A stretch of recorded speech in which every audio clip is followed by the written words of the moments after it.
nga ba ang mas astig at mas malambing sa tambalang barda ni na Barbie Fortesa at David Licauco? Ang big reveal, alamin sa aking chika. Bago pa man tayo mahook sa mundo ni na Monique at Carding sa highly anticipated Kapuso series na maging sino ka man, may bakbakan muna ang Team Barbie at Team David. Sino sa dalawa ang mas malambing? Barbie. Barbie, siyempre ako. Siyempre si David sa akin. Si Barbie.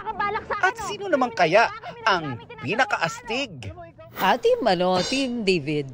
Si David, oo. Si Barbie, sweet eh. I love David, pero sorry, for now, Barbie. Si Barbie. Oo, antok si David eh. Barbie eh. Unanimous decision.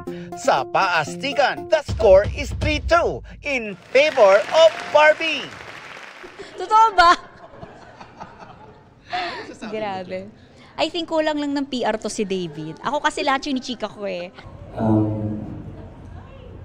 I'm grateful for you. Maging sino kami. Nagpasaya naman si Barbie sa kanyang meet and greet sa Malolos, Bulacan. Ramdam na raw niya ang excitement ng fans sa tambalan nila ni David para sa maging sino ka man na sa September 11 na ang world premiere. Kahit bumabagyo, pumunta talaga sila dito sa Malolos para makita ako. So nagpapasalamat po ako.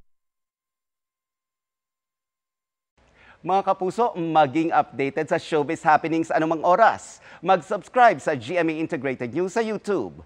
Para sa mga kapuso abroad, bisitahin ang GMA Pinoy TV at www.gmanews.tv.